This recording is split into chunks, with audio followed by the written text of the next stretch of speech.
Realtor in Sarasota, Florida, and this is Sarasota Discovered.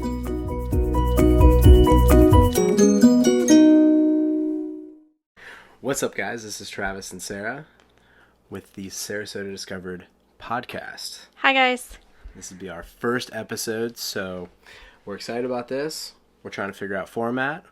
We're basically trying to bring value. We're trying to talk about the local town and why we live here, how long we've lived here, and things that are going on here. So we got a lot of cool people, a lot of interesting people, people that I grew up with, people that we work with professionally, realtors, bankers, lawyers, charter fishermen, scuba dive guys, pilots, all sorts of people that we're planning on having on this podcast.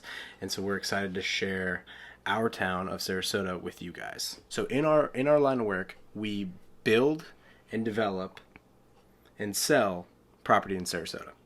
Right. So my background is in excavation, forestry mulching, landscaping, pretty much everything on the exterior of a property. My family has been in real estate sales for like 2 decades now. My brother's in real estate sales. Just the whole family is basically involved around the real estate. And then we have one brother that's off in Manhattan doing like art things for like Apple. But I imagine at some point in time he'll probably be in the real estate business as well. Yes, in some fashion for sure. Some sort of way, right? So when you start out with an audience, you don't know who your audience is because on your first episode, no one really listens, right? But then you get core fans, and your core fans actually go back and see your first episodes. So they're the people who enjoy it the most because they're like, oh, that was funny, that was raw, that was uncut, and they also like the non-format. So when you start out with the first one, like by the time we get to our 100th show, we're going to have a system. You know, it's going to be like boom, boom, kind of the same exact thing, whatever that ends up being, right? We'll have this format. But the initial people that'll see episode 1 or listen to episode 1 will be like, nobody. And then there'll be like a few, you know, like you'll post it, there'll be a few, but then you'll get feedback, you'll get comments when you're doing content, and then you'll adjust that content to kind of fit your audience. As of now, there is no audience because it's just like literally we're starting out, right? We're starting out with a podcast where I believe the first super localized podcast about Sarasota. There could be other things, but I think that the quality of guests, and I think the diversity of guests, I don't think anyone has anything close in any local town, much less Sarasota. Right. I mean, we have like a very diverse, interesting group of people ranging from like lawyers, estate attorneys, charter captains, scuba dive people, mortgage pilots, brokers. Yeah, like all sorts of people that live, work, and have chosen to raise their families in Sarasota.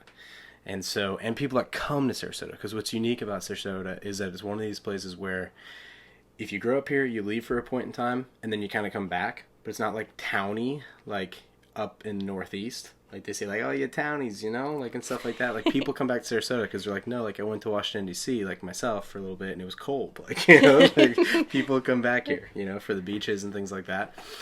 You grew up basically in the Brandon, Tampa area. I did.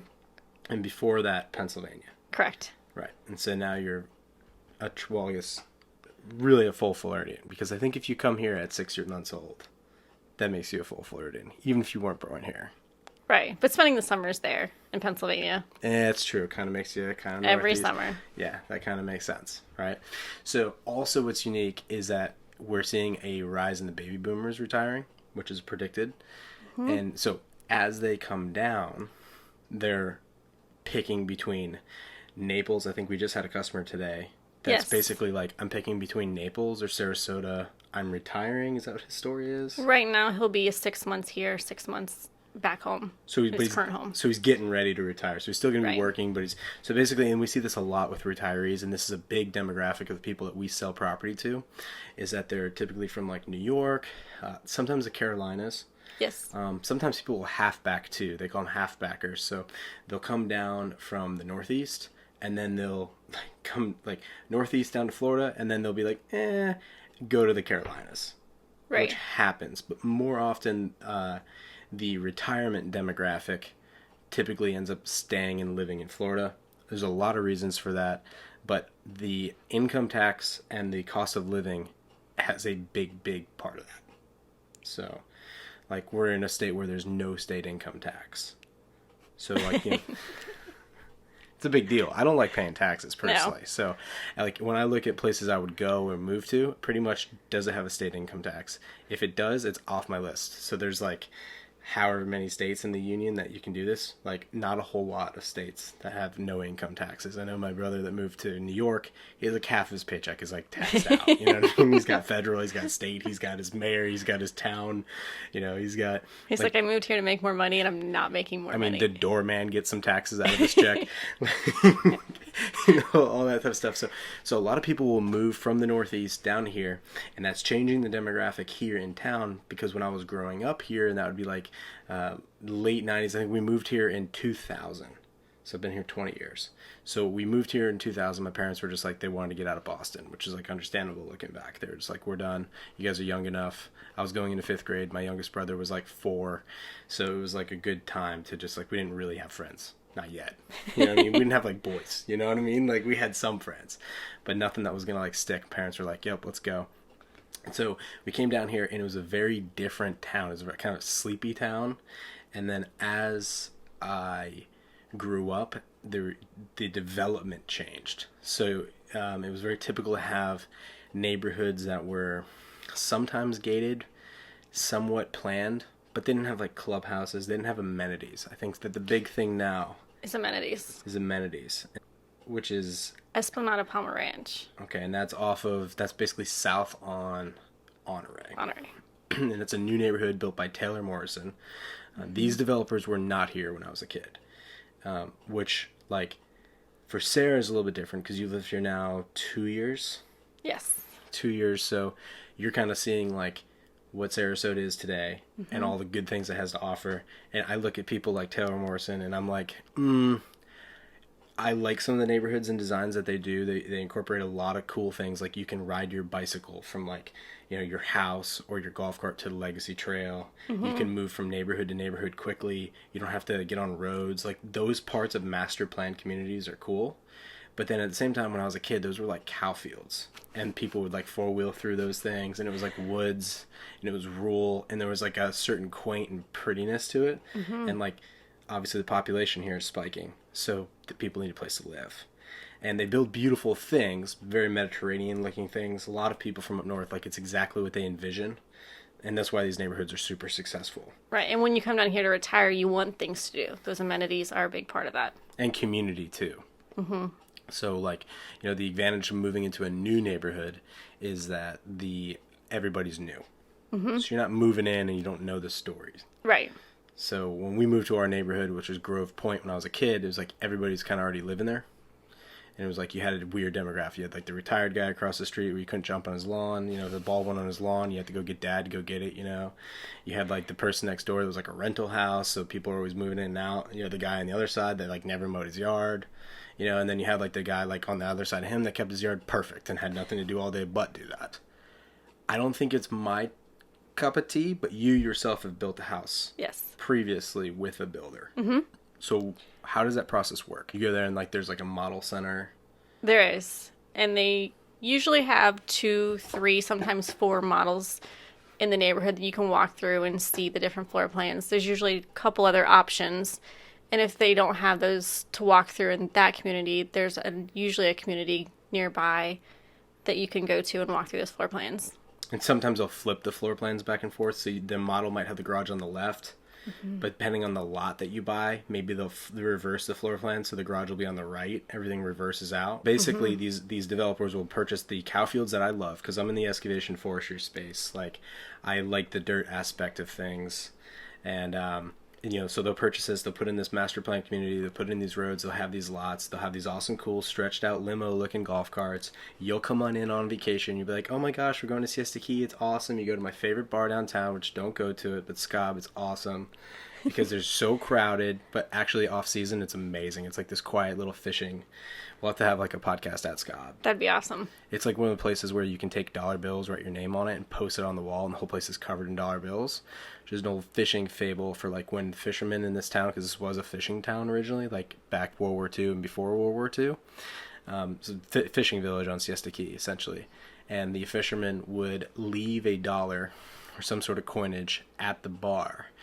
In case they didn't catch anything, they would already have their beer tab paid. At least that's the rumor. At Scob, they tell me people just get drunk and put their name on dollars and post it on the wall. So in a master plan community, you'll have these lots. You'll be able to ride around, pick your lot. It might matter if you want a lake view. And it's hard to envision what the thing will be built out like before they start building it, especially if you're not from the area. So, for example, my parents have a neighbor on the left. They thought they had a beautiful lake view. My dad builds this pool that goes to his lot line, which is okay to do, which is expected to do. And all of a sudden they realize their view is a little bit different. Right. They still have a view. It's just not down the lake. It's to the side of the lake, you know? And so those things matter. Now, my mom, being like an absolute boss in real estate, like picked the best lot on the street, you know? So she got in there early. She picked the best lot. And then they picked the floor plan, and that gets interesting. And also a place where, like, if you're not represented by a realtor and you're just working with the salaried employee, the salaried realtor that works on staff with the builder, there's several incentive packages, sometimes financing offers if you're going to finance the home, and certainly upgrades that you more than likely will definitely overpay for. Right. And so, like, explain to us a little bit on, like, what upgrades would be on a model. So, like, it could be anything as far as kitchen cabinets, type of countertops, or even colors options within those countertops. Flooring, if you want the walls painted something in addition to their standard white or beige. And the interesting thing about the upgrades is that they're, I would say, grossly overpriced and highly negotiable. And that's what people, if you're not represented, will miss out on. Right. Because when you have a realtor, that realtor is getting their split on the property. When you're going without a realtor, you're not getting a discount because there isn't a split. You just have less information. Right. Because ultimately, as the buyer, you're not paying the costs for the real estate transaction. Right. The seller is. That would be the builder. Mm-hmm. And so the realtor comes in with a major advantage. Right. You're not paying anything extra to use a realtor in that situation. Absolutely not. Right. It has no cost. But the realtor may have things that you're not aware of. Typically, if you're working with a realtor, they'll know what's going on with that builder and what incentives are going on. And their other realtor friends will know what's going on, and they talk. And so you're in the know when you're working with a realtor. So I don't know, like, how if they were really involved. The builder clearly doesn't want you there during the construction process. My parents were there every day. Right. Which I think gave them a much higher quality home. You have to be there at certain points for certain phases. Mm-hmm. But other than that, no. I mean, they make it easy, but it's still project management. Mm-hmm. You know, I mean, it's different when you're building a custom home or you're building it yourself. You know, you're picking the contractors, you're working with the builder, you know, you're selecting the pool guy, the plumber, the electrician. When you're working with a, what would you call, like, a larger builder, kind of like a Pat Neal Communities or Taylor Morrison. Or MI Homes. Any of these very large entities, WCI, I believe, I don't know if they're still building in the area. You pick the builder, not the contractors and the workers. And it is a production line. You know, so they've got a concrete goes in, they've got wood going in, they got roof going in, and, like, you know, you show up at the different phases. Like, a new build can be awesome. A lot of good things. The clubhouses can be absolutely incredible. Warranties. Now, with an existing home, which we sell a lot of existing homes, that's the majority of what's available in Sarasota. Right. Is existing homes. Everything in real estate's about location, location, location. And sometimes you can get the hotter areas. Like, we just had a client wanted to get downtown.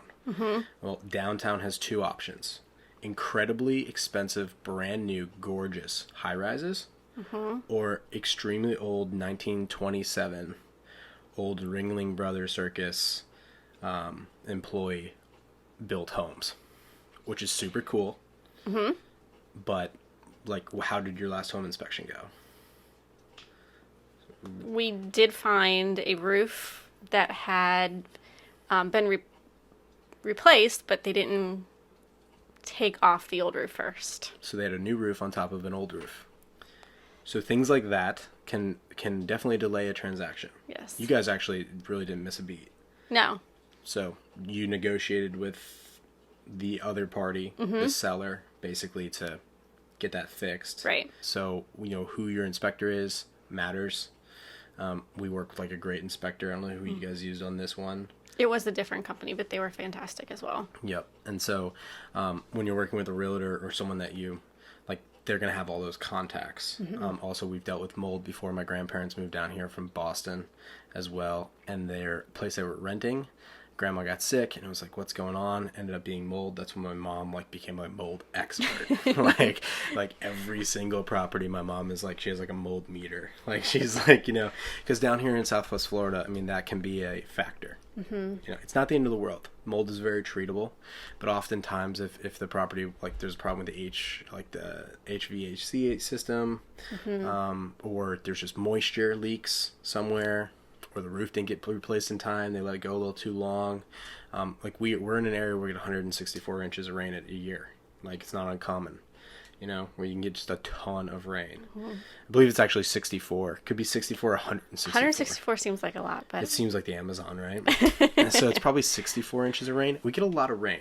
Then we get months where we have nothing, like no rain, like the dry season, like right now. But it's actually raining tonight. It is. So it just depends on Florida can be crazy in weather. Some of the new homes though are pretty much all Cat 5. Cat 5 is basically just a wind rating for Category 5 or Category 4 hurricanes. Typically, buildings are current code, I believe, is 165 mile an hour winds. But the construction of the home and the placement of the home definitely matters. So that's window, roof, asphalt roof versus tile roof. Right. Metal roof is ideally the best. It's a super Florida design, but it works. And it's also good for like 35, 50 years. Right. Normal roof is 15, 20. So and the new homes are going to be more energy efficient, which will help with utilities and so forth too. Right. Now, if you purchase a new home in a neighborhood where they're still building, what are some of the issues? If for some reason you want to sell your home, job transfer, what have you, it is usually harder to come at a competitive price when the builder is still offering brand new homes for what you just paid for yours. Right. So the advantage you have is if you purchase a home and the builder is still building in the neighborhood, there's halfway built, you're a move-in ready home. So that's cool. So some people are like move-in ready. The average buyer here in Sarasota is not in a rush. Right. They're relocating most of the time, and they're planning the relocation. Like our last customer we were talking about, that's living here 6 months on, 6 months off. If they get a home this week or they get a home when it's done being built in 4 months, it doesn't really bother them. No. So the downside is that you're looking for a buyer in a rush, and or you have the correct upgrades in your house that you didn't overpay for. And people go, well, based on what the builder wants for these additional upgrades, because sometimes as they get closer to selling out the neighborhood, the last remaining lots can be the highest price lots. So you might be able to get it, but the idea of getting property appreciation during the time where the builder is still building, probably not going to happen. It's likely you may take a loss if you're not in it for the build out. Right. I started my career in lawn care, and I started out in like high school. And I started the business in 2003, 2004, and we got right into 2007. A lot of people were building spec homes, so these speculation homes, and we had several clients own like 7 properties we'd maintain for them, and they got caught in the 2008 crash with half-built neighborhoods. Those homes didn't sell for 10 years because they always had the option of knocking on the builder's door and building like the one house they were building that year. Right. And they were going to sell those lots dirt cheap because they didn't have the lots sold. And the issue with these larger communities is when you get amenities, these amenities cost money. And if you don't have a good tax paying base, if you don't have enough people paying HOA fees, it's hard to keep the neighborhood clubhouse open. Right. So they're very invested. Also, the new builder will typically be fronting those costs until they reach a sustainable level, and then they hand it over to the residents. So if you get caught in a neighborhood where they're halfway built and then the economy slows, those HOA fees might not necessarily rise on you, but you also might be in a situation where the neighborhood doesn't really have the funds. Now, it's a new neighborhood, so they don't have like repairs and things like that yet, but the neighborhood doesn't have the funds to maintain the amenities. When they build these master plan communities, they try to sell them out quickly. Right. for this reason. So even if the homes aren't going to be built for 2 years, they still want to have the lots sold. And that way they have people paying taxes and fees and everything else in there. So because of that, it's a high sales environment. It can be like when you walk into one of these builders, it's a wine and dine. It's a little bit like an auto dealership. Yes. I don't love auto dealerships. I'm not a fan. But I mean, it can be fun. Like oftentimes the people are very knowledgeable, but they're not the builder themselves. Right. Their goal is to sell. Yeah.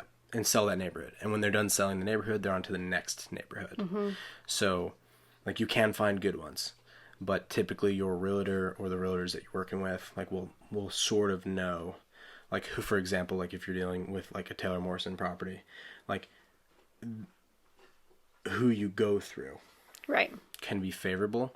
And when you have a home warranty issue, like there are several superintendents to talk to, but there are some that are going to be more attentive than others.